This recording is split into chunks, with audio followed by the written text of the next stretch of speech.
Hello, this is the 10th episode of Beyond the Frets. I'm very excited to hit this number. Double digits finally. Initially, I would have liked to have hit this number a lot earlier, but self-producing and recording and hosting my own podcast actually was a lot more work than I thought, so here we are. I think I'm getting into a better flow with everything, so I hope to be putting out more episodes a little more regularly, even though I just started my second year of grad school, and that's going to keep me super busy. I'm very invested in this podcast, and trust me, I have so many episodes to get out. I've got interviews with Bobby Broom, Adam Levy, Ray Suhi, Frank Potenza, so many cats lined up. Well, those are episodes I've already recorded that just need to be edited and mixed, etc. by me. So don't worry, these things will be coming out swiftly. But for today, I have an amazing episode. Taste, tone, and Telecasters. That is the slogan on Tim Lerch's website, and it's absolutely genius. Whoever came up with that totally nailed it. If you don't know Tim Lerch, he is just an absolute genius on the guitar. Tim has been in the Pacific Northwest for a number of decades, working in the Seattle area and beyond. He plays with Pearl Django, which is a fantastic gypsy jazz group. How I found him is through his solo guitar playing. He is an absolute wizard with solo guitar arrangements in, the blues and jazz, straight ahead, sort of country, all of that great stuff in the tradition of Ted Green, Joe Pass, etc. I mean, he really has his own thing that is just beautiful and enigmatic. Beyond his many credits and an Emmy as a guitarist and composer, he is an incredible educator, having courses on TrueFire. He has plenty of PDFs available on his website and a whole litany of YouTube videos talking about music, arranging, guitar, tone, gear. He's a total, just consummate musician and educator in every way.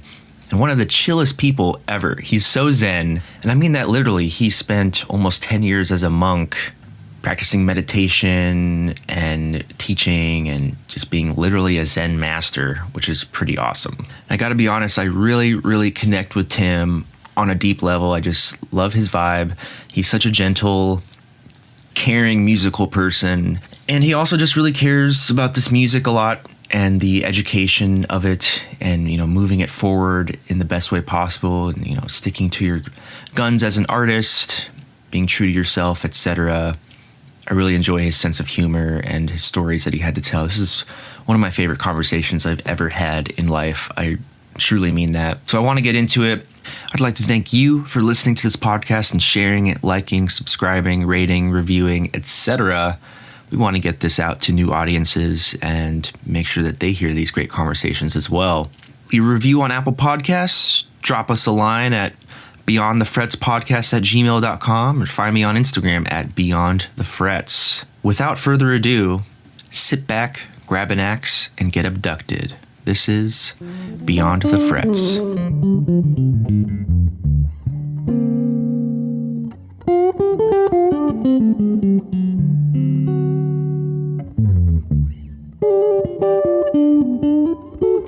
Well, yeah, one of the things I'm so curious about you is you do so many things and you do them so well, and I've just been wondering where you kind of got that curiosity to just dive into anything with as much depth as you do. I think I'm not a dabbler. And by that I mean I tend to go like in a narrow focus, but I go deep. Yeah. And then I think a long life as a guitar player for hire and for making my living, and a teacher as well. I just followed what I loved. I think I live fairly frugally and I live fairly simply, and so I don't have a lot of demands other than music. Yeah. Particularly at this stage of my life. so I can dive into something and see what's there, Right. you know. But I don't know. I mean, I don't think of it as having, I don't have an idea about myself about having a lot of my shit together, you know. I just feel like I'm always just trying, you know. Right. I Trying to mean, do better and trying to have make a good sound on the instrument, yeah. Yep. make a coherent musical statement on the instrument, delve into the beautiful things that I love about it. I think I'm a little more narrow these days than I used to be. When I when I was younger, I was pretty eclectic and I loved everything. So I would chase after all sorts of things, you know. I have to be careful about listening to other players because I'll want to, imitate them or beat them or it'll start rubbing off in a way. And at this Yeah. point in my life, I really can't afford to, you spend too much time being anything other than what I authentically am. You know what I mean? Well, I feel like that position, that outlook is one that is kind of rare, especially in our world sometimes. I mean, how did you grow to find that amount of patience? Because it's very admirable. So I think maybe I'm stubborn, and more than patient, I'm stubborn. Okay. But I hate to sound like the old guy, but I am getting older, and I'm starting to see, kind of look over my shoulder about how it used to be. And I think I spent a lot of my early years chasing after things that I thought would bring me admiration. Or I don't know, maybe it was not that cut and dry, but I wanted something I wanted to be recognized as a good player, and I wanted to be, of course you have to make the gig, so you have to be good enough to cover the music that you're trying to play, or maybe you're going to an audition or whatever it might be, and you have to be on your game. But just, I had a naive idea when I was younger that if I just played really, really good, everybody would love me. I mean, I think, and that's my way of saying it, but I think it might be true of lots of us, but just years and years of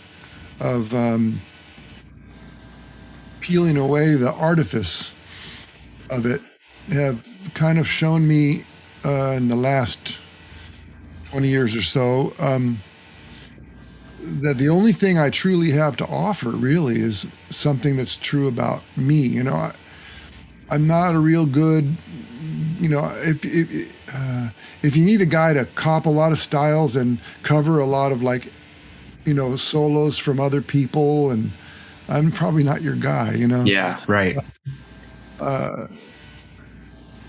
But I have learned a lot of things because I was interested in them.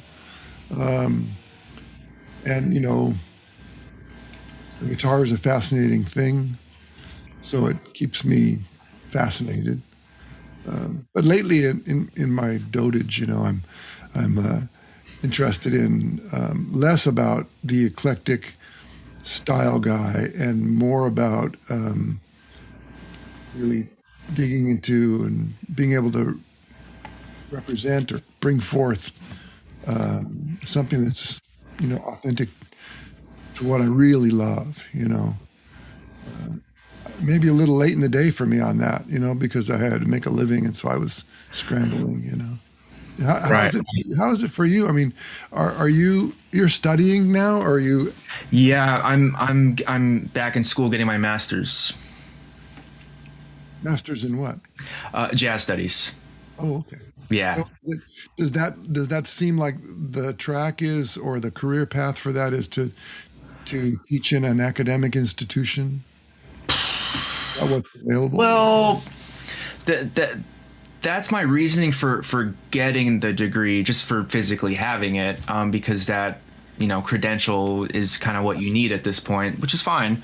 And I really really love teaching, and I would like to be in that environment, so I just kind of need the paper to do it.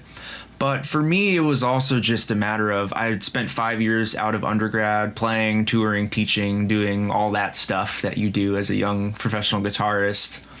And I realized like the onus was on me to really get better and get to a place where I wanted to feel good about my playing, like the way that you talked about, instead of just doing wedding bands every weekend or whatever it is, just trying to scrape by. So I realized I was not really getting pushed unless I was doing it on myself, and it was just a little too much to bear.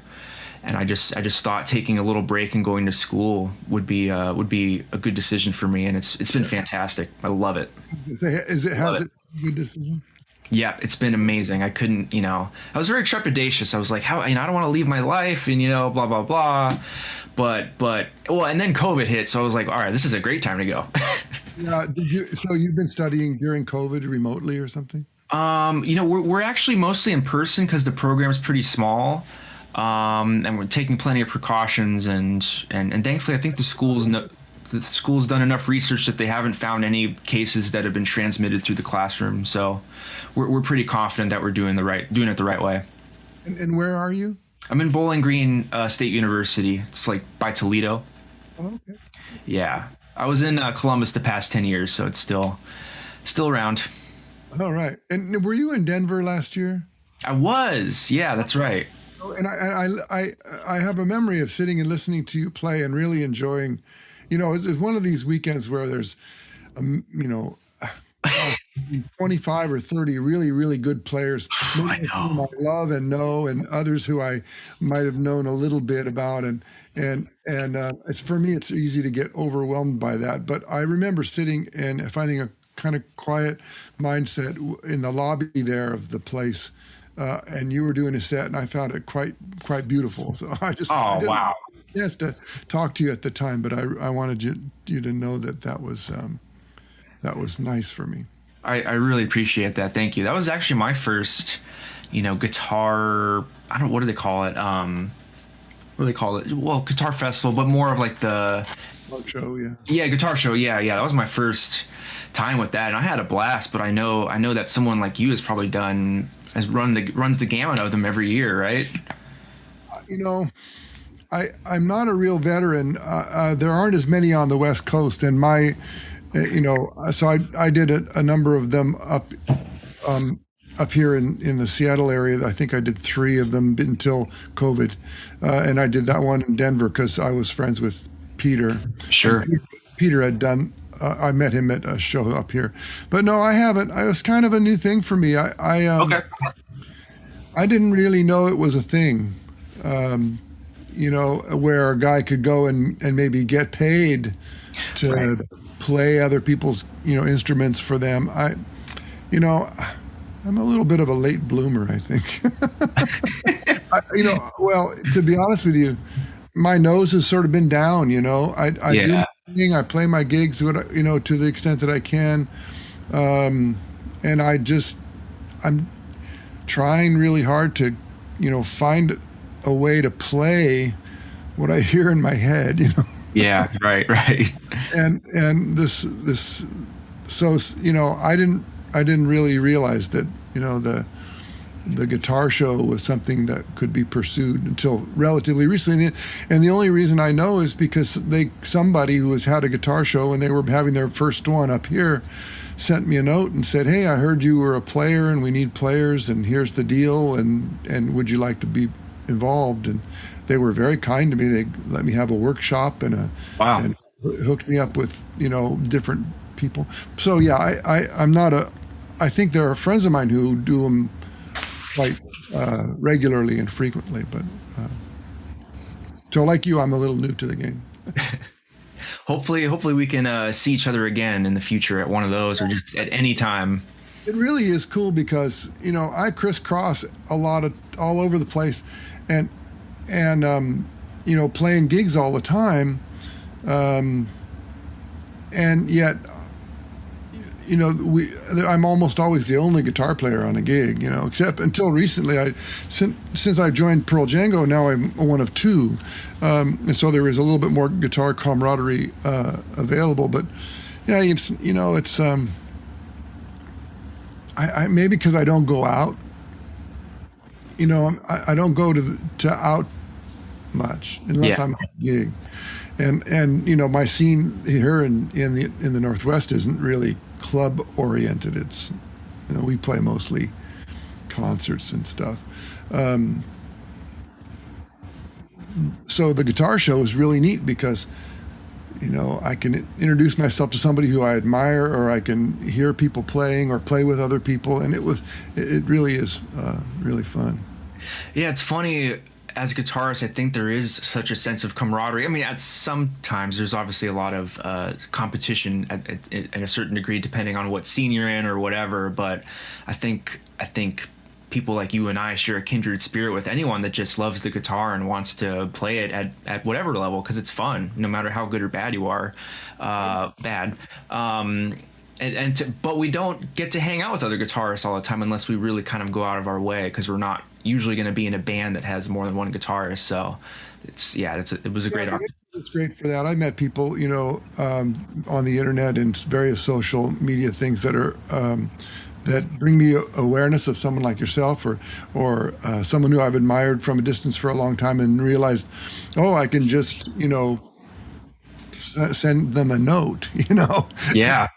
I'm always surprised by that because I started putting videos up on YouTube, which it was an augmentation of my regular music teaching and playing life, which I've can keep you kind of busy. But then I would put videos up on YouTube, and I was really surprised that anybody cared, first of all, and you could actually create something of a community. And so I started, I was relatively early adopter of that. And I my approach to that is exactly like you just said, is that we're kindred spirits. Doesn't matter what amount of accomplishment you have. It's a very, very small world, but we can reach out further into it via the internet. And then the real shocker is, I'd meet somebody and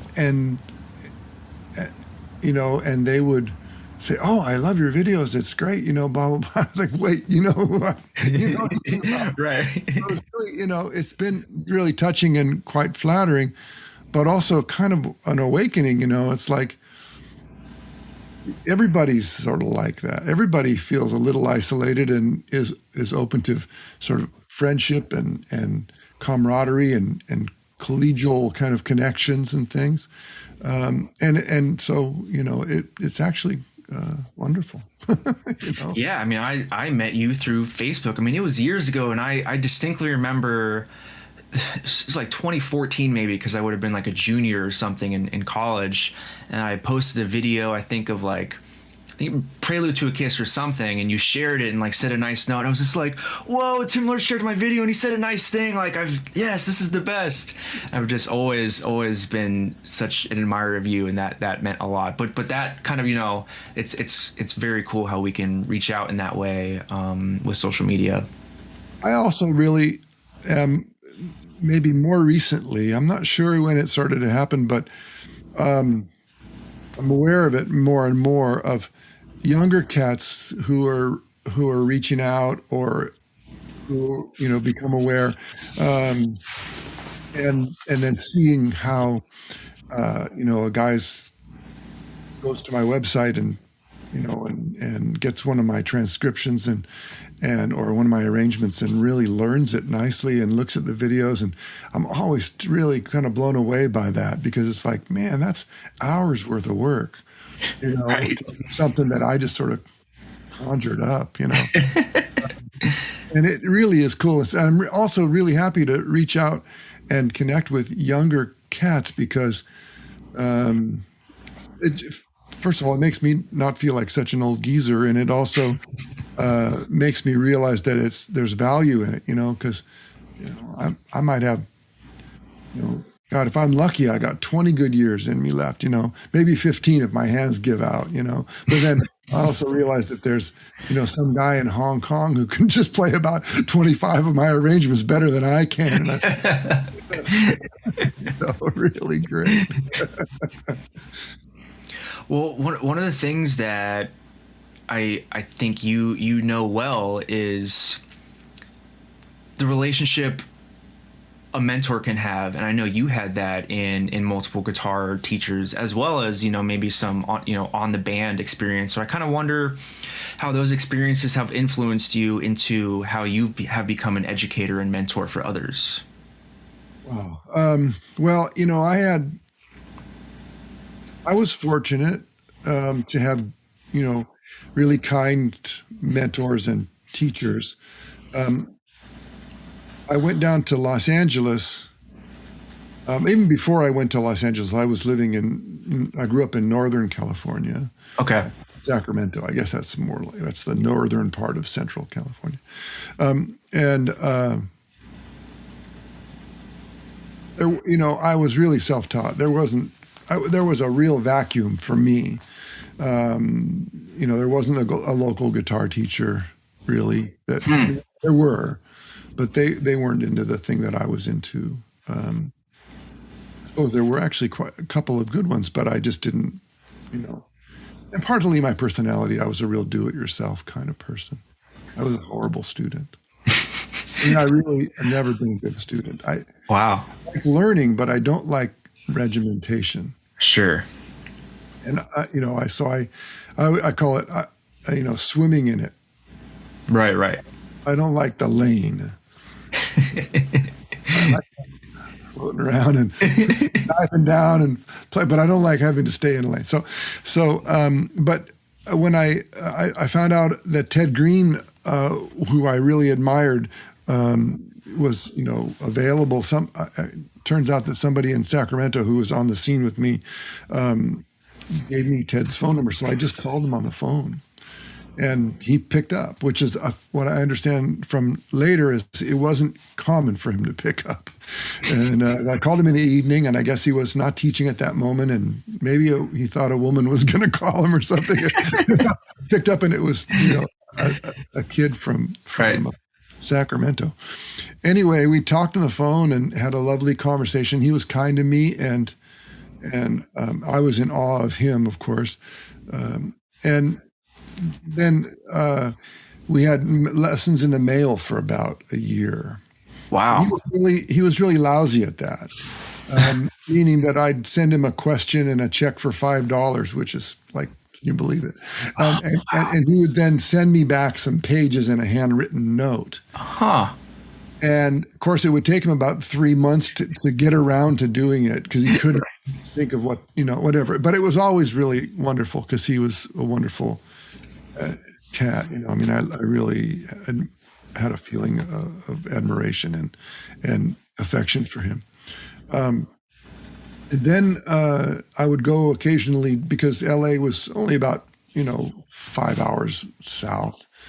I could go down for a holiday to or something like that and have a lesson.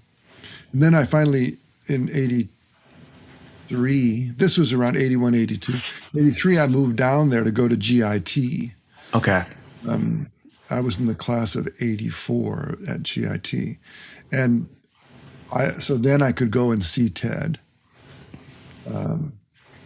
Not really very often, though. Again, it was still, he'd give me a big pile of work and I'd go home. And yeah, right. Hard for me.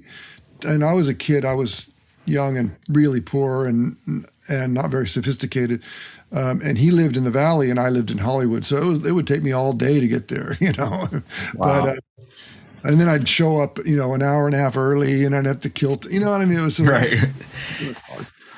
I did it because I was dedicated to doing it, but I didn't do it as like every week or every other week or even once a month. He would give me a pile of work and I would go home and do it, And then when I got to GIT, I really, really fell in love with Joe DiOrio and Ron Ashtay, and they were both, mentors to me and became, friends and long after school and everything. But I was a really lousy student, so I hardly went to class when I was there. Because I realized that I didn't want to spend, it was a 1-year program. I didn't want to spend, 3/4 of my 1 year doing review. Right. And so, Ronnie had open counseling 1 week, and then Joe would be there the next week, and then Ronnie would be there the next week. And so I just hung out with them. I think they didn't mind it. I did other things too. I did performances, and but I was really, that was my thing. And Joe particularly was, I think we were more inclined to think along the same lines about, I don't know, for lack of a better word, spiritual subjects. The whole spiritual aspect of playing music was not unfamiliar to him, and he had spent some energy to delve into that. Ronnie was more meat and potatoes, and I loved him too. And that, and that was kind of, Joe was really, really encouraging and helped me delve into my creative side. And Ronnie was more kind of practical and say, Timmy, what's your hurry, or whatever. So like if I was rushing or something. But so he, we played together, and I called him for some gigs that I got, and so we became sort of friends outside of school. And I really appreciated that too, because it gave me a boost. I met a few other guys, men who were influential, and I didn't study with them much, but they were influential. Like Jimmy Weibel was really, really kind to me, and I was studying with him, and I had just started studying privately with him, and was very excited. And his wife became ill, and he called me and said, "I'm gonna stop. I'm gonna take care of my wife." Oh wow! And so then he did for many years, actually. And then by the time he came sort of back into the musical world, I was already long gone, but we would call each other on the phone. So this is a long way of saying who I got a chance to really be influenced by, and all of them in their own way influenced me as a teacher, because I'd always been teaching. I sometimes joke that, if I ever won the lottery, I would pay all my early students back. I really, didn't deserve to be paid. I was teaching, $12 for a half an hour lesson in a little room in a music store. Yeah. Little kids and stuff. But man, I would be literally one page ahead of my students. But I'd always been teaching, and I always liked it. In fact, I kind of like teaching. I'd say I like teaching just as much as gigging. It's for different reasons. So I'm not a reluctant teacher. Ted helped me come to grips with that, because he also had similar, sensitivities. Like, I'm not a real kind of road warrior, sort of, come on, bring it on kind of. I'm pretty sensitive, and I don't want to play a gig just to get in front of people. I'd rather avoid a gig that, where I had to really try really extra hard to win people over, that kind of thing. Yeah. So I'll always gig, but I also, wanted to teach, so I had balance. And teaching allowed me not to have to take every single stinking gig, Yep. Be a little more selective maybe, and find gigs that allowed me to do things that I thought had musical integrity and whatnot. But I always loved teaching, and Ted was in his own way, because he actually spoke of this rather than being just an example, about how it's a noble thing to want to teach. It's not bad to want to teach. Okay, and my personality, I love to discover things, and then when I discover them, I love to share them. I heard something just recently that really hit me. You know how when you're, this old saying, you can't take it with you. So it kind of live your life to the fullest and don't be stingy, and you can't take it with you. Yep. There's one thing it turns out you can take with you. And then if you take it with you, it's gone, which is knowledge. Right? What you know about and what you could share if you chose to. Yep. If you share it, if you do share it, it's out. It's been spread, and given freely. And if you don't share it, then you take it with you, which means it doesn't go anywhere after. Right. So that struck me because I've always had this thing of like, maybe even too much, wanting to share. I discovered this cool thing. Let me show you what it is. Well, again, that seems so opposite of what you would expect from a guitar player sometimes, or there's certainly a culture in musicians that want to hold anything they have, whether it's gigs or knowledge or just anything, because maybe insecurity, or they just figure it out yourself, kid, or something like that. But I think that openness is, that's how the music lives on. There's no way we would be here in 2021 playing jazz or any type of music if it wasn't passed down in some formal or informal way.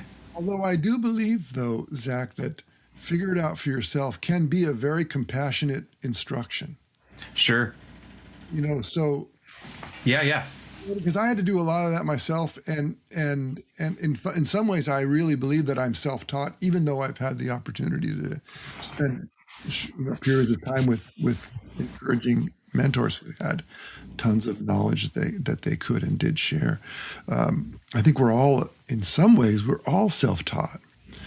Because from your experience, someone can lay it all out for you, man. But if you're not ready to hear it or do the work or embody it, it's not there for you. Totally. But Ted would say, I remember really clearly one time, Joe had this spirit too. Joe was just like an open book. He didn't have a method so much as he had just a way of being, which was really great. Still that way. I still talk to him on the phone, and it's like that, And my son, I was just thinking about you. Of course, he says it to everybody, but sure. He says it to you, and you think it's true for a second. But Ted would say, I'm going to show you this thing, whatever it was, and because I thought about holding this back, I thought about keeping this one for myself, but then I thought, no, I've got to let this one go too. Wow. Telling me about diatonic cycle of 6 with 5 of. And okay. I love this so much, man. It's so beautiful. Diatonic cycle 6 plus 5 of. It's so beautiful. And I thought, I'm going to keep this one for myself. And I just, I've got to give it away too. And it turns out that that's one of my beautiful, loving things is that cycle 6. I'm so glad that he taught me about it. And I still, damn it, I wish I could call him on the phone and ask him a couple of questions about it. I bet. But because in the diatonic cycle of 6, there's one place where it falls down. And if you put 5 in front of everything, it's beautiful until you get to, about five degrees in. And then it falls apart a little bit. And I just wondered how, after, wow. years of banging my head against it. What do you do when right there when it falls apart? Anyway, a little musical geekery there. I can't remember your original question, but I think it was something like about this mentors and developing a love of teaching and how to pass it on. And I think I touched on it.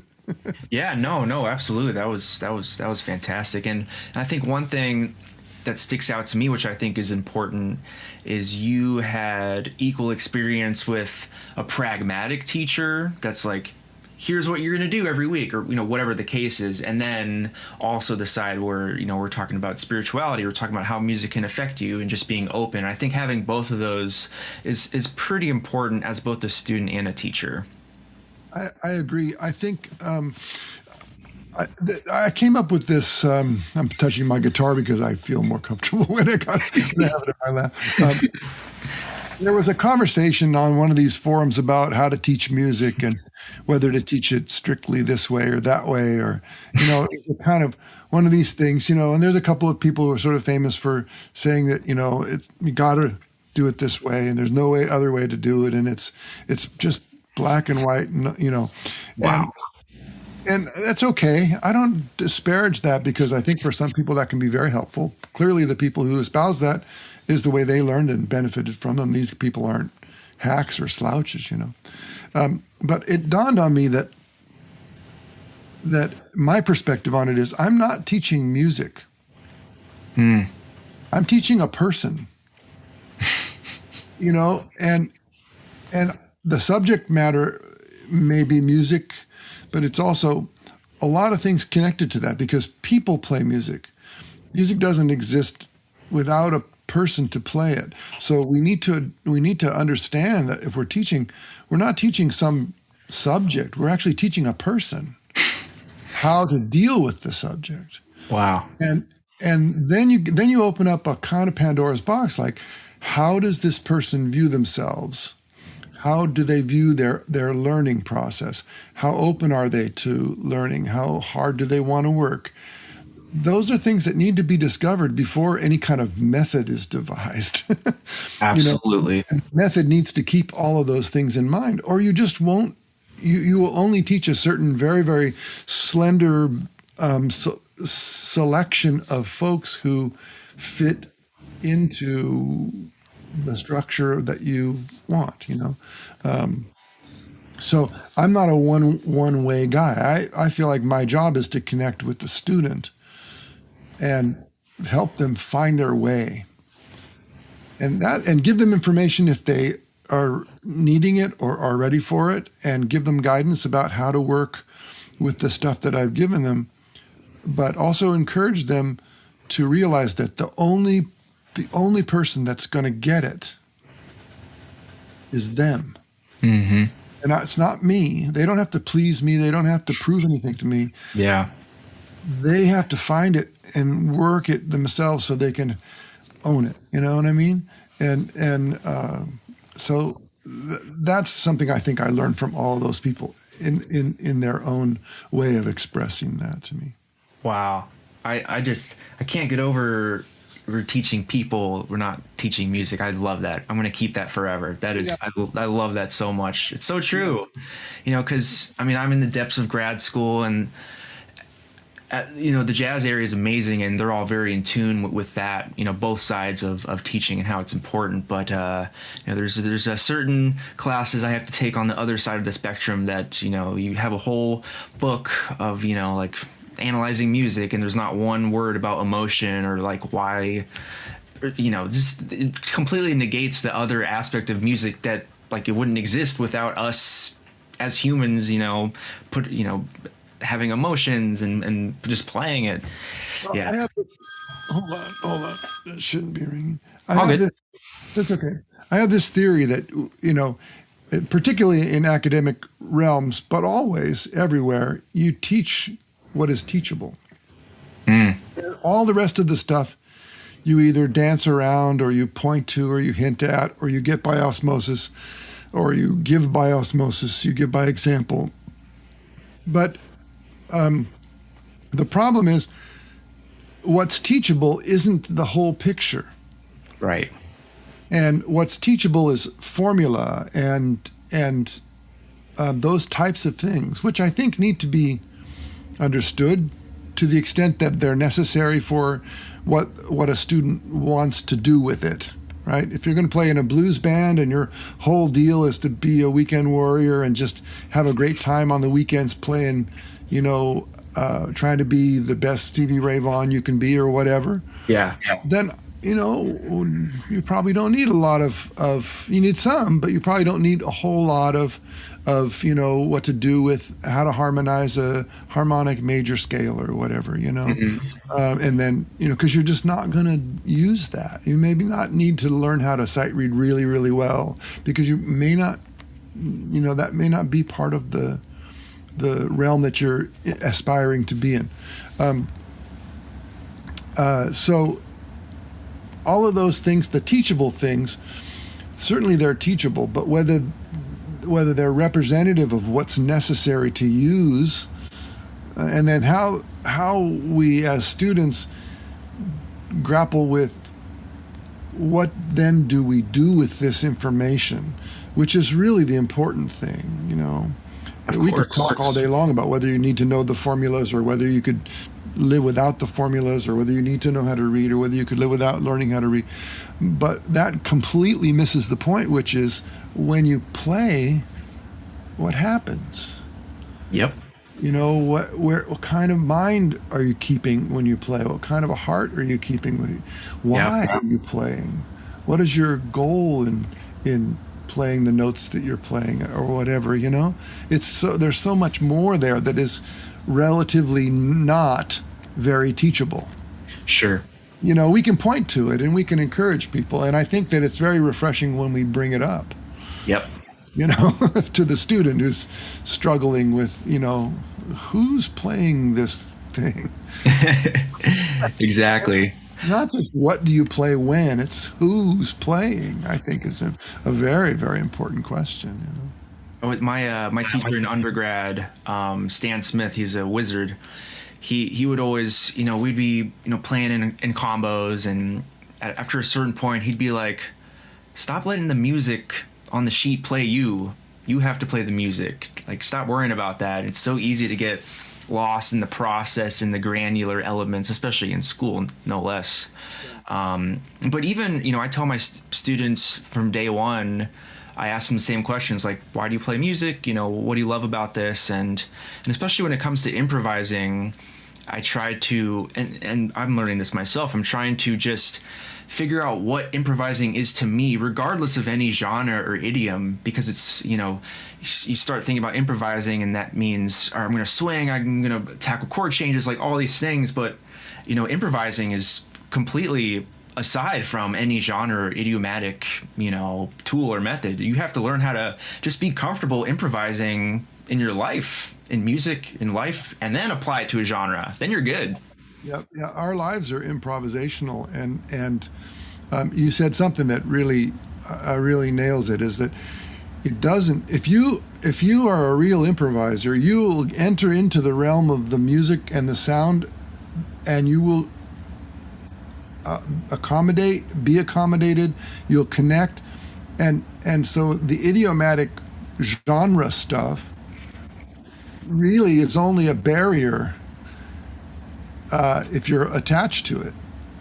Right. But if you enter into music really from the realm of sound and listening and feeling, then you can apply the knowledge that you have of how to manipulate this thing in your hands. Yep. You're not going to necessarily. It's kind of like you'd walk into a room, and everybody's talking about sports, and all of a sudden you just barge in and say, well, nuclear physics is my deal, man. And so now I'm going to respond to all your sports questions with nuclear physics. It's just, we wouldn't do that. And some people who might do that will find out that they're not very happy. Right. But in some ways we have a kind of a musical autism because we don't always have the ability or the even the knowledge that it's important to drop our own story and connect with the situation that we find ourselves in. And I think that's a really profound thing to learn. And I think that the great improvisers are ones who recognize that, Absolutely. I mean, I think, yeah, you think of any of the great improvisers and, they're not, obviously they might stay in their lane their whole career, but you can just tell that you could just hear their spirit, and if you have a student where you can tell they're a great improviser, they have that openness, it's almost easy to be like, okay, well, here's how you deal with, jazz and changes. Here's how you deal with blues. And because they just get it already. Just, all right, here's some things to think about. You'll be fine. Yeah. That brings up another interesting thing. Because as you recognize, and I was never this guy, but I got what I know how to do. I got from really just stubbornness, I had a pretty good knack with melody. I could hear melodies, and I would listen to pop music when I was a kid, and I was always filling in melody. And I would, if I sang the song by myself, I would always fill in this sort of inner line things. Wow. And I just did it naturally. It just was, I didn't know you weren't supposed to do it, Sure. Like when I was a kid, let's say there's a song like, think of the stupidest song I could think of, like when I was a boy, like let's say, Tie a Yellow Ribbon Around the Old Oak Tree, right? Was a hit with Tony Orlando and Dawn had a song called Tie a Yellow Ribbon Around the Old Oak Tree. It may have been an older song than that. But it went ba ba ba ba ba ba da da, and I would go ba doo be boo doo ba ba da boo da boo dee da da boo ba ba boo doo boo be doo be dee ba doo ba. I've been doing that since I was 5 years old. Wow. Not as bebop, but you know what I mean? I never saw the song as being, like the melody would go da da da da da da da dum. I didn't want to do that waiting. Right. Well, yeah, why wait? Right. So I would sing, ba da. Maybe I'd sing that da da da da da da da da ba da. Yeah. Dee, ba ba dee. So I would sing like all this sort of individual melodic content that I just thought was just the song, So I had a knack with that, but I was lousy with harmony. I just didn't hear chords very well, I didn't. I think I heard them, but I didn't know what to call them or where they were found. But I think sometimes music education and teaching other people it gets convoluted, because there are some people who really need to be taught because they aren't terribly musical. They don't have those leaps that the guy you just described a minute ago has, right? Right. They're already musical. We don't have to teach them how to be musical. All we have to do is teach them the brick and mortar stuff, and they'll begin by, even without even knowing it, they'll begin just making music out of the raw material because they can't help themselves. Mm-hmm. And before music education was much of a thing, those would be the only guys that ended up playing. Right. Those would be the 4 or 5 guys in a high school that could actually play.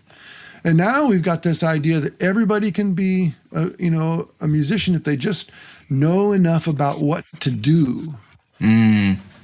And so this is a little. I'm hoping this isn't going to sound cynical, but like music schools are cranking out graduates, and then those graduates are taking the stuff that they learn, which is teachable, and then they're applying it to their musical lives, and maybe the music isn't very inspired, or maybe it isn't very even good, and then maybe they become teachers because that's a way to make a living, and it's a sort of cycle of passing on the information rather than letting the music community sort of self-select those people who actually have music in them and can rise above all of the difficulties that society puts in front of us, and so I'm not sure where we are with all of that, but I think it's something to be, as educators and as learners, to be aware of. I'm certainly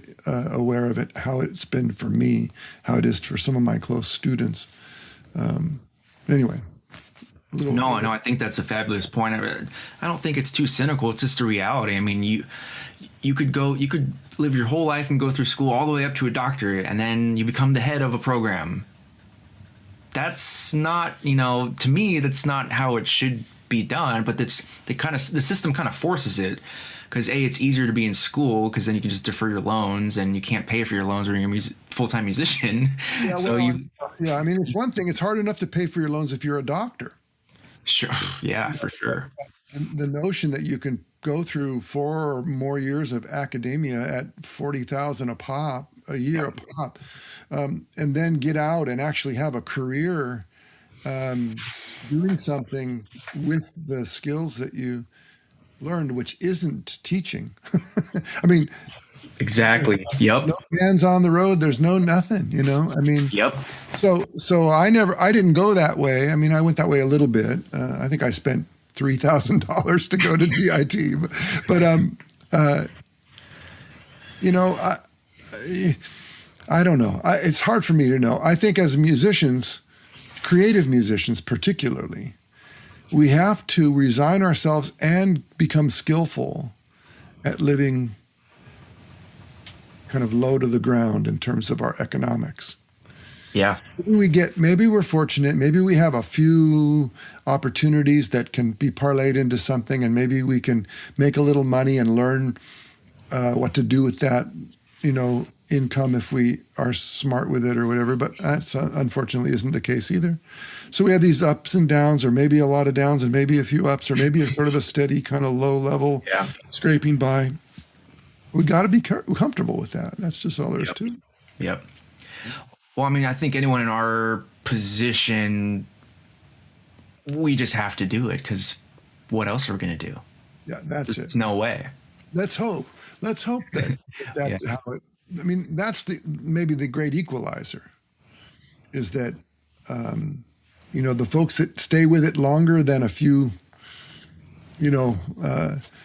financial quarters, Right. are doing it because they really have to. There's no choice, Yeah. And those people, just by force of having to do it, sticking with it, come hell or high water, wanting it, needing it, that maybe will allow for the cats who aren't really that dedicated to it and maybe aren't that musically inclined to find something a little bit more practical to do. And I always just figured, if I can pay the rent and not starve, I am a success. I don't care what, because I don't have any idea about making money. If I can keep going, it's good. Yeah. Of course, then I get older and I start thinking about stuff like, well, what happens if I, can't get in the car to get to the gig, or what happens if I start becoming a lot more sensible than I was when I was younger. Right. If I slam my finger in a car door, I'm fucked. I'm really out of the game. Right. So let's. I'm just.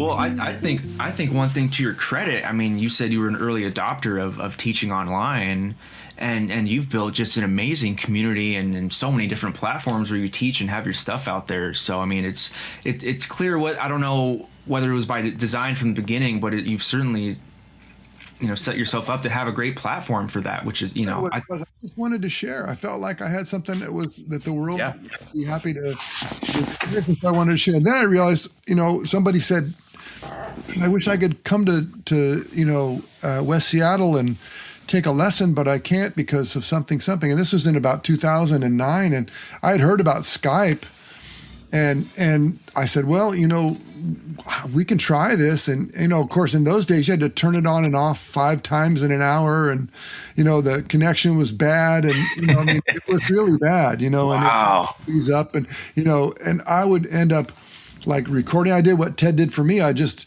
record a whole lesson. Someone would ask me a question, and I'd record an audio lesson for them and send it to them. Yeah. And then all of a sudden, everything started coming together. There was Skype, and there was YouTube, and there was PayPal.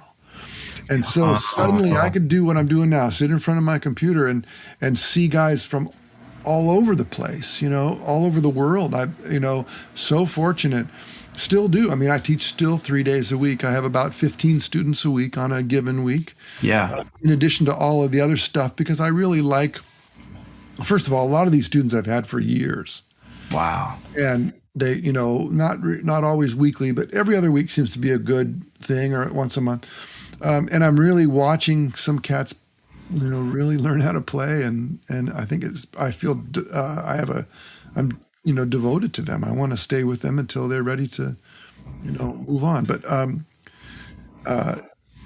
and I'm a little slow on the uptake on some, there's like some cats who are really doing the YouTube / online thing with like Jens Larson is the guy I know of. Oh, yeah. This is a lot of material, and he looks good. And I've seen him grow from a guy, with a sort of folksy demeanor who would just talk about stuff he was into, to having, graphics and not really, he's kind of removed himself in his latest videos. He's kind of not even seen, just as in the music or whatever. And so all this stuff, there's the guys who graduate from music school and immediately become teachers on the internet. And they have a lot of skills that I never really had, but they can make product that has a lot of clickbait sort of, qualities to it. And they don't really even care, I don't think, if they really teach much, but they're using it as a way to generate income. And, there's, on the one end, I'm sure that there's people along the continuum of who are, aware of needing to make a living and also wanting to be a good and honorable person and teaching things that they believe to be true. But it is quite a busy field, especially since the pandemic, because, everybody's got no other choice but to do that. And so I feel fortunate to have been sort of one of the older cats on the internet scene, so that there's some credibility there. I'm not just some guy who's decided a year ago to jump in. Yeah, exactly. And I really believe that in order to teach, we have to really want to teach, and we have to know how to teach, or we have to have some skills in that area. And just, saying you're a teacher isn't really, very helpful. But I also noticed that a lot of my students, I spend a fair amount of time debunking and clarifying and teaching correctly stuff they heard about on the internet. And they heard about it and they got confused. Or they hear two people fighting about two different things and they get confused because they don't know how to align themselves with what, if you're a little kid and you hear your parents fighting about whether it's okay to go outside and play in the rain or not, you're going to be confused about it, because one of them who you love is saying, yeah, it's okay to go outside and play in the rain. And another one who you love is saying, no, you cannot go outside and play in the rain. It'll harm you irreparably, Yeah. It's like the kid's going to be confused by that until they can, either, figure it out for themselves or one person or the other person acquiesces and the argument is over. But so a lot of my energy teaching would start out with either disavowing somebody of something that they've learned on the internet, or helping to clarify it.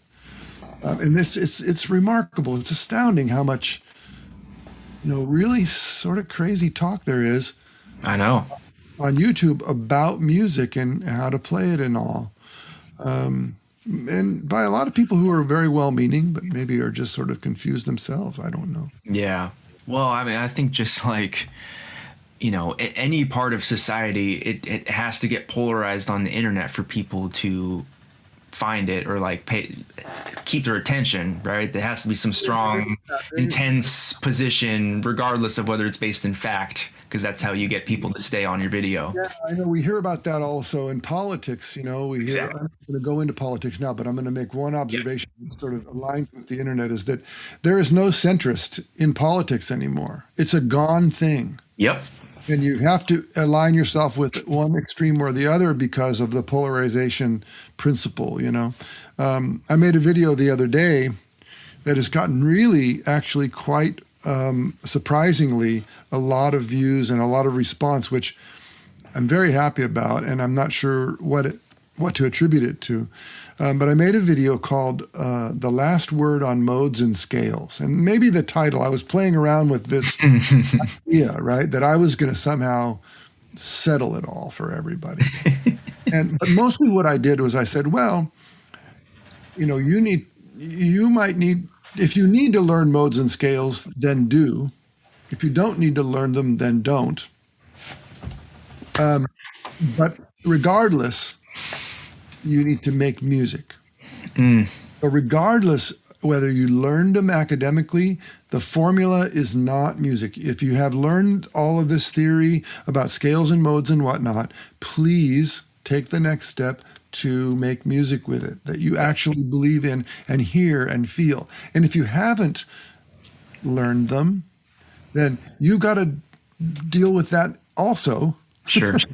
But you just deal with it in a different way. Maybe you have to do more listening and more searching and more trial and error. I don't know, but it doesn't matter whether you're in the no, I don't need to learn any of that stuff, or yes, you must learn all of that stuff.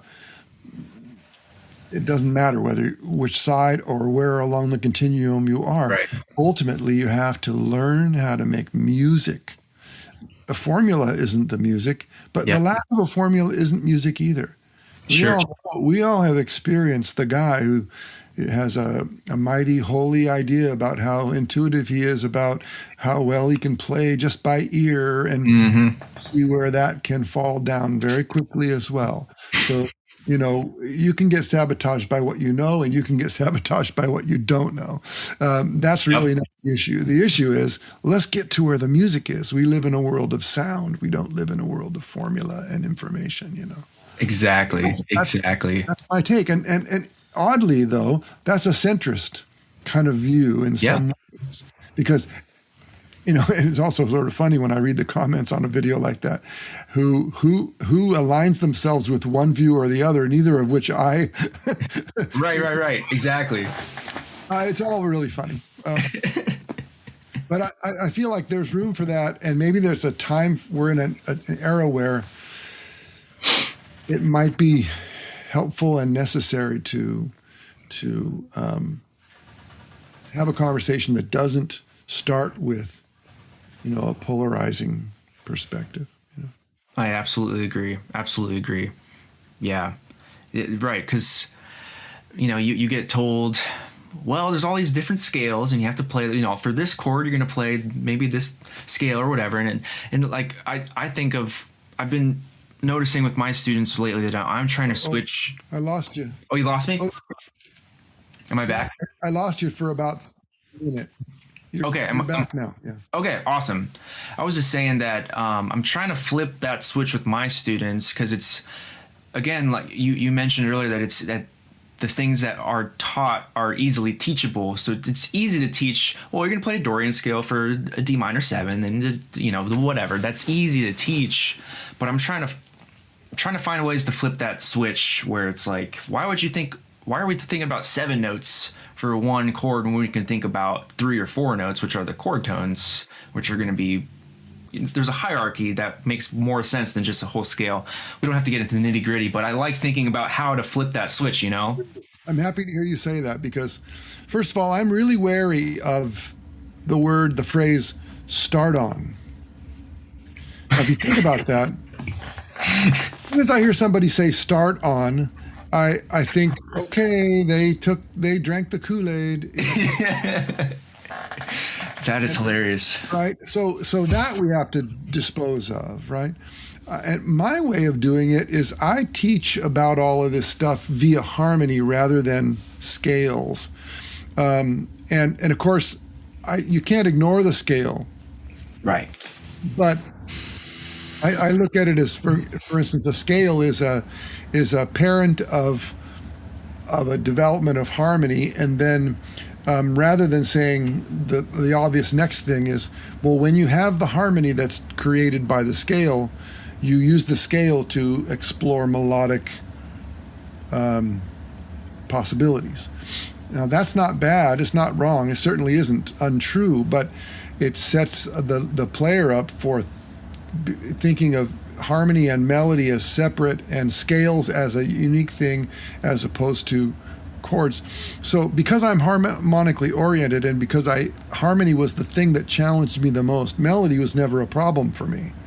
I could hear it, but I couldn't always hear the harmony and the cool, beautiful stuff in the middle because I was distracted by the low-hanging fruit of melody, you know. But I just start with the chord, and then I find the extensions, and then I make sure they understand that that's how you find, you know, what someone might call a mode or something. Right. That, you know, a chord inside of a harmonic structure has 4 primary notes and 3 extensions, and then even 2 possible, you know, notes that aren't literally in any scale but can be used as in the flow of the expression of melody. And I think if we do it that way, then the melodies tend to be more connected to the harmony as a result, and we can what is the word I was just about ready to say? We can kind of reduce the reliance on this business of the parent scale or a litany of choices of would-be parent scales that always are very root bound and of course they're a scale, so you think of them as fingering patterns, and all the whole business of the way we learn that stuff seems to, for a lot of people, it seems either to confuse them, or even if they really get it, it doesn't help them produce any beautiful music. Of course, there's there's the select group, the smaller group that just eat that stuff up and can do brilliant things with that kind of knowledge. But then the question is, well, would those people they would probably have gotten it on their own anyway without having to, you know. Exactly. It's so easy. I think that we have to look at the whole thing instead of separating it out into these separate components. And for me, the unifying factor, I know it's not the only unifying factor, but for me, the unifying factor is harmony. Right, harmony includes melody. It includes rhythm. It has everything. If you look at the music from a harmonic perspective, and I don't mean just memorizing chord changes. I mean, what are the implications in any, you know, passage of music broadly? And for me to associate with the harmony is helpful.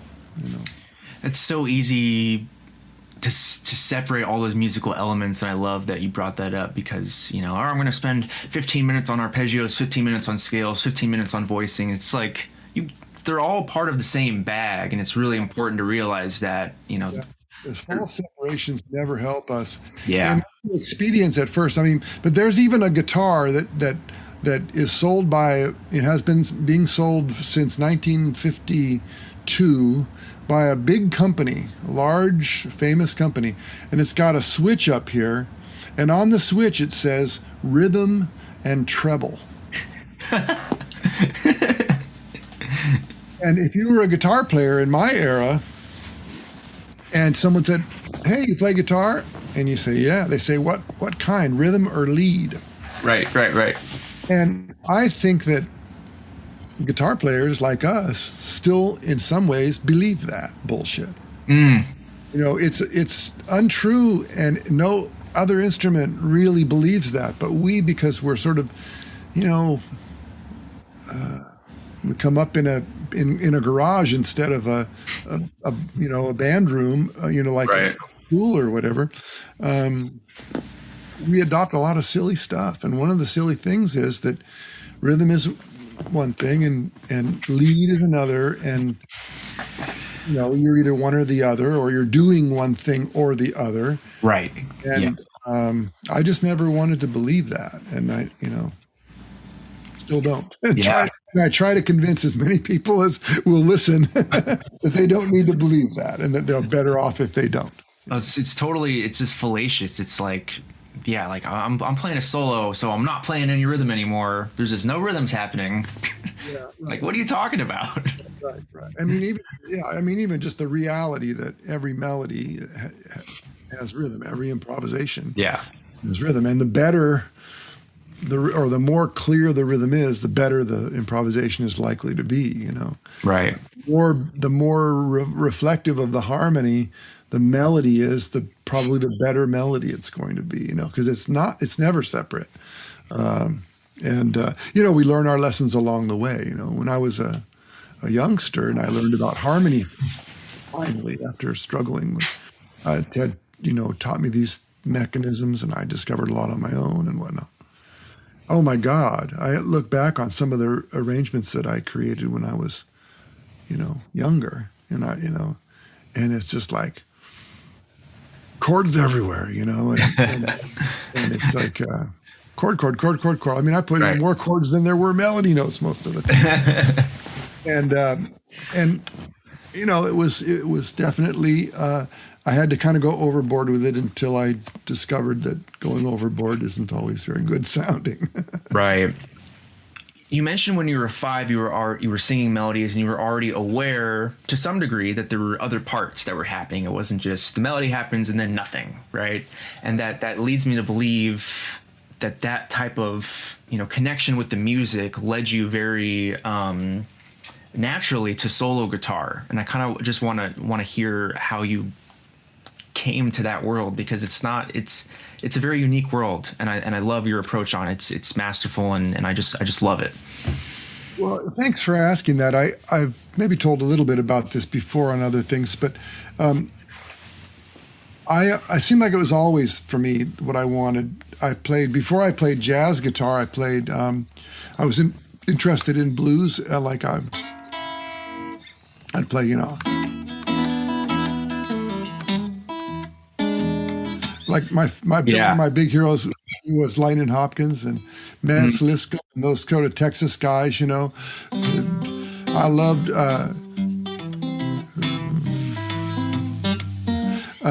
You know, Kicking Mule Records and Stefan Grossman and that whole finger picking ragtime blues. You know, Yeah. a guy playing guitar and singing. I must have frightened my parents because here was their 12-year-old son, you know, listening to records of, you know, old drunken black men in his room hour after hour and trying to, and then one thing leads to another, and I start, you know, my personality is also, I'm a bit of a loner. I'm not as social as some might be. And to be able to play, you know, a self-contained thing was helpful. I tell this it's sort of funny story. My father, who's non-musical, I mean, literally non-musical, didn't listen to music, didn't really seem to care about music, didn't know any songs, you know. One day I was banging away, you know, on my first guitar, and he said, "Timmy, why don't you play something that I can recognize and play it all the way through?" In some ways, that's the best, most kind of coherent advice I've ever gotten. Wow. At a moment when I was really ready to hear it. And, you know, I mean, I don't think he understood anything other than that I was annoying him. But, you know, it hit me, and I've reflected on it over the years. But when I was in high school, we were lucky enough to have in 1974 or whenever it was, 75, 74, you know, you could go and have a guitar class during school, and you could be in the band in school. There were, you know, there was a band director and you know, so I was taking guitar lessons in a group class, with Mr. Alfrey, you know, and, you know, afternoon. And then I would also audition maybe in my sophomore year for the big band, you know, the jazz band. Yeah. And I distinctly remember asking Mr. Alfrey a question. So the job, as you know, in a big band for the guitar player was to go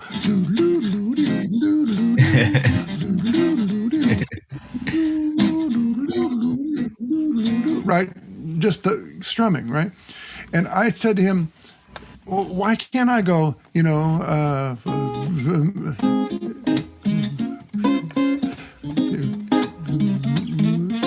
like the horn players. Why can't Right. I play that? I want to play that, you know? And he said, oh, you can't do that.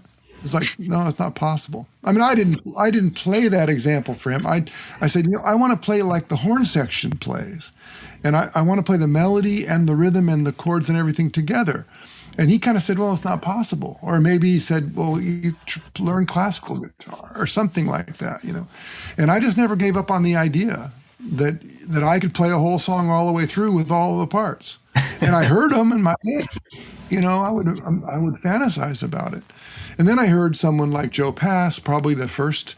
Before I heard Joe Pass, I heard guys like Dick McDonough and Carl Kress and George Van Epps and the early chord melody, for lack of a better word, players. Because those records, I was listening to like funky blues records that have been re-released on like Yazoo Records and some of these record labels, these small record labels that were putting out old recordings and re-releasing them with art on the cover by R. Crumb or Robert Armstrong or some things like that. And so I heard this record called The Pioneers of Jazz Guitar, and it was all Carl Kress, Dick McDonough, George Van Epps. Sometimes they didn't know it was George Van Epps, so they called him somebody else, Eddie Lang and Lon Johnson and those early players. And so I dug those. I dug that, and so that's sort of the first solo guitar things, or some duet guitars where there was a guy playing chord style and a guy playing chord melody style, But I've always wanted to do it. And even when I was making a living in bands, which I did for years, because that's, I would always do solo gigs, and study and study and study. In fact, I kind of felt like I always had two things going on, wearing two hats or living in two worlds. But over time, I was able to harmonize those things, and to even recently, I was playing in a couple of different groups, and being busy and being on stages, and the music was loud, and there was drummers, and it was like, music I didn't mind. I played in an Elvis thing where I loved Elvis music. I played in a couple of old school soul kind of R&B things. I was playing in a couple of blues bands. I played with a harmonica player named Lee Oscar, who was he was in the band War, which is sort of one of the original sort of jam bands. So that was something I was doing. And I loved all of that. But at a certain point, I decided I'm going to stop playing loud music with drummers, being a sideman. And it's funny because I quit almost everything except two groups that I was in that only played, occasionally Saturday nights or whatever. And the reason I gave was I want to get out of the casinos. The casinos are a death trap. I don't love them. It's such a negative environment. And then about 2 days later, I get a call. Mr. Lerch, we'd like you to come and play in our fine dining restaurant in the casino, 4 nights a week, 4 hours a night of solo guitar in a fine dining restaurant. Wow. Good money. And still keeping I would do Wednesday, Thursday, Friday, and Sunday because I had a gig on Saturdays. And 4 nights, like 6 to 10 every night. And finally I was like, I couldn't get out of the casino, but I got closer to what I thought I did well, and it was quiet, relatively quiet in the room, and I could play, and they mostly left me alone, and 4 hours a night of playing almost every night. Wow.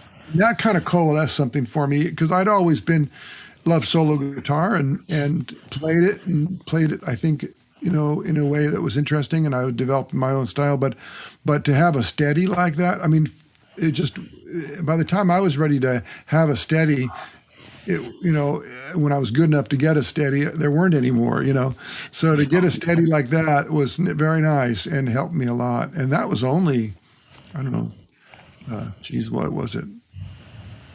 6 or so years ago. Wow. Prior to that, it was always just scrambling around, scrambling with doing whatever I could do. sometimes I got nice gigs and made money, and other times I just have to scramble. And I mean, I remember going down to a bookstore and asking the manager, "Hey, can I just set up and play in this little coffee shop area?" "Sure, yeah, no Wow. money, just go and play," you know, because I needed to get out and play. Yeah, it's interesting in the solo guitar world because I think that, well, I know like my teacher was really adamant about it, and that's where I kind of got my love and affection for it. But it was sort of still to him like every professional guitarist should know how to do that. But now what I'm seeing, it's like I don't see hardly any opportunities or that many reasons for professional guitarists nowadays that really focus on it. So I think it's kind of left by the wayside sometimes. Particularly in the pandemic, everybody's a solo guitarist. Right. And, I mean, I hear it over and over and over, but again, that may also pass. Hopefully it helps people to develop the ability, but that also may pass because people don't really love it. They love playing solo guitar because it's the only thing they can do. But I mean, I'm on Instagram, which is something I only have adopted recently. And of course, a lot of people who are following me are guitar players. So I have a lot of guitar players, on the feed, I call it. I think I'm dating myself here. No, you're right. That's right. I'm going to call all the things. Anyway, I see all kinds of people doing some pretty incredible stuff, actually, and I see people doing my stuff, and I see people, playing and going, and which is something I didn't invent, but I think I might be responsible for terrorizing the world with it.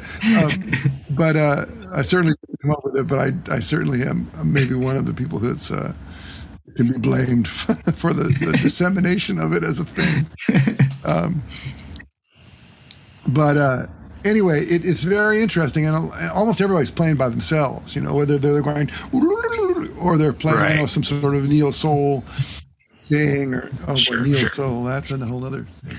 Oh, don't get me started, anyway, man. I know.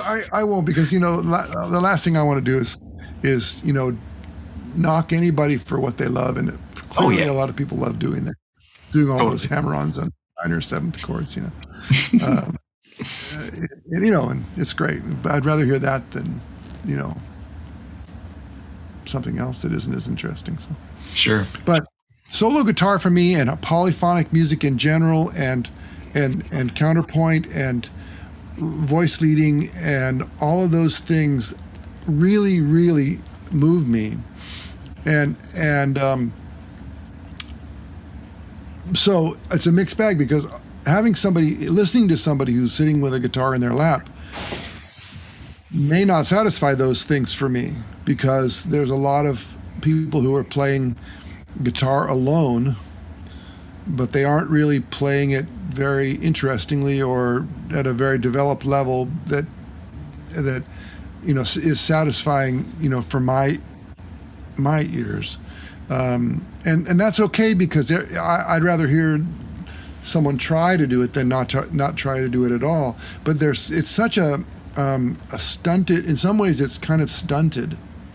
The growth of it is nowhere near the development that the lines that everybody plays, right?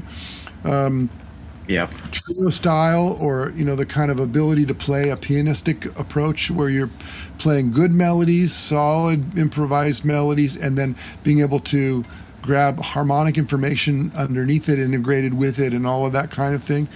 That's not so highly developed, and solo guitar maybe even less so. In terms of what would be considered just high musical standards. So one way I think it's I help people to understand what I'm trying to say here is, if you walked into a club, and let's say you're on your first date with a beautiful woman, and you went to a piano bar that had a nice classy kind of feeling, and maybe you're going to have a few drinks and then you're going to go somewhere else for dinner or whatever it is, and you walk into the joint and you sit down and you hear a piano player over in the corner going, blum, blum, blum, blum, blum, blum, blum, blum, blum. Or blum, blum, blum, blum, blum, blum, blum, blum, blum. You would want to leave, But that, unfortunately, we hear that kind of playing by guitar players because, that's how the music is somehow represented. I always tell my guys, I say, well, great, you got the fingerings. Now you have to make some music with it. Yeah. Because it's really hard. Yeah. Right? It's hard even to just get the fingerings.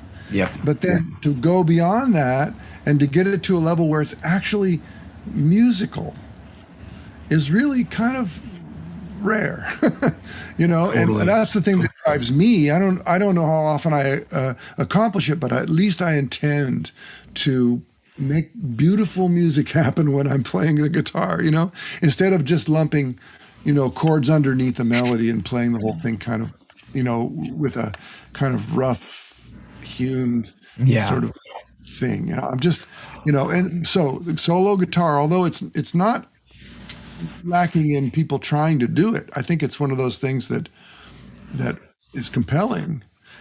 And one of the things I think I try to add to or contribute to the musical dialogue is that solo guitar can be beautiful. It can be beautifully played, and it's not chord melody. In fact, I'm even offended by the term chord melody because I think it sets up a mindset that produces that kind of playing that I don't really like the sound of. Chord, yeah. Yeah, or play the chord and hit the melody 3 times. Who the hell thought that was a good thing? You know what I mean? I mean, you hear it. We heard, beautiful players do it, maybe on their one solo piece, ba da da da da da da da, or whatever. And sometimes the melody likes that. But if you heard a singer and you say, "You are the promised kiss," no one would listen to that. So why do guitar players feel right?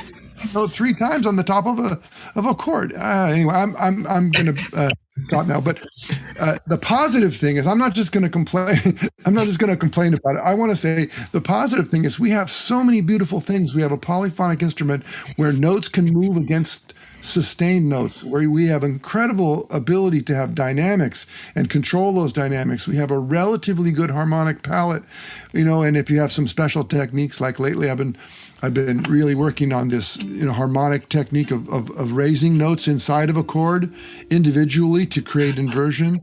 Yeah. Rather than the ripple effect, because I think that's maybe a little bit used up and has become a little bit of a parlor trick, where you hear this sort of, that's neat to do, but I really like this.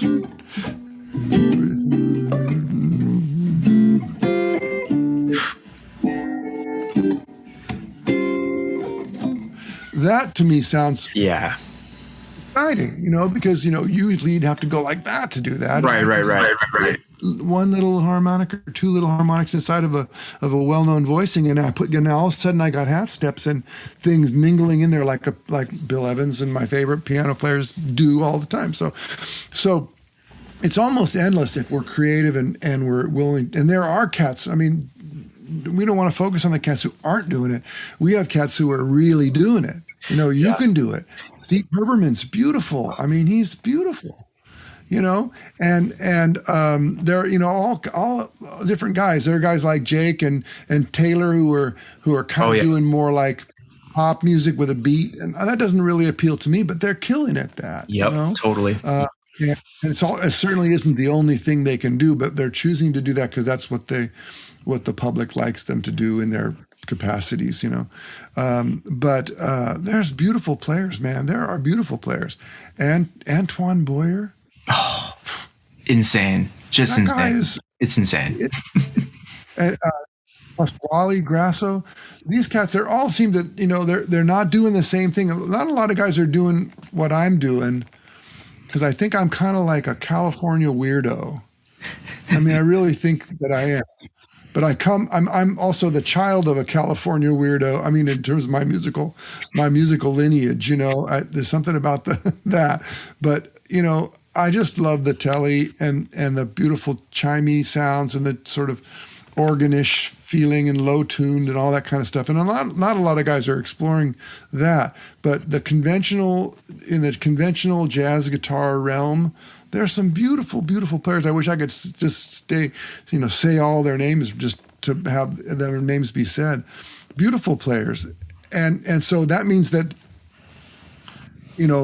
it's happening. People are becoming more aware of the possibilities of it, Absolutely. I mean, every day I think, God damn, they're good. That's really, really good, There's definitely... Or I hear this. Okay, I got to stop doing that now because there's somebody doing it better. I'm going to give that one away. I got to go find something new to do because that old thing has found its new mama. Totally. There's just so much out there. Oh my gosh. But I thank you so much for giving your time. You're just so much fun to talk to. I feel like I really connect with how you think about music and life, and it really means a lot to me. Well, good luck, Zach. And what I'd love to do is, now that we've actually had a face-to-face conversation, I want to say to you, let's be friends online and touch base with each other and encourage each other and not only just help like this, because I want you to have good success with your podcast and that's wonderful if you do, but one-to-one as two folks who just realized that we have a lot in common and we love music and we care about it, we should help each other all the time. Absolutely. Thank you. As much as... Yeah, that really means a lot. I would absolutely love that. And I'd love to talk more about common myths and misinformation. I think it's equally hilarious, but also important to talk about. And I'm curious about other things that you find, because it's very, very interesting. Maybe something together where we talk about that. It could be separate. Maybe we'll do a YouTube show or something. Seriously, I mean, it's clearly needed. Well, here's the thing. I'll just leave you with this. My hope is that these kind of myths and misinformations can be dealt with and talked about without being mean or without being, assholes about it. Because there's the other side of it, is that, somebody really well-meaning can disseminate false or incorrect or inaccurate information, but their heart is in the right place. They're just not hip to the real shit, But then there's the other side of it, which is someone who's very, very knowledgeable makes everybody else feel like shit because, how could you be so stupid as to not know that? So for me, it's really about, let's make everybody feel better about it, not anybody feel lousy about it, and that's a matter of caring for each other and also presenting your ideas in a way that isn't just, blasting, people. So anyway, that's my idea about that. I love that. I think that's what the world needs, especially on the internet these days. So. Right. All right, Zach. Well, thank you very much for inviting me on your podcast. And I really, really wish you the best of luck with it. And you have a bunch of people listening and supporting you and your studies. I wish you the best of luck with your studies. And then when all this craziness is over, when I'm near Columbus, I'll come and see you. All right, man. Thank you so much. Take care, Tim. All right. Take care. Bye. There you have it. Just a monster of a conversation right there. If you didn't take something from that you're going to hold on to for the rest of life, then I don't know what you're doing. You weren't listening. I want to thank Tim so much for being so candid and honest with me. This is exactly what the podcast is all about. And I know that you enjoyed it as much as I did. Please go check out Tim Lerch. Just go to timlerch.com. You'll find so many lesson videos, performance videos, interviews, Q&As, etc. Obviously has so many stories and so many decades of experience to draw from. So I'll leave it at that. I hope you will enjoy the next episode featuring the amazing Bobby Broom. Yes, you heard it here first. The next episode is with Bobby Broom. Can't wait to get that one out. But until next time, dear listener, go grab your axe and do some shedding. See ya.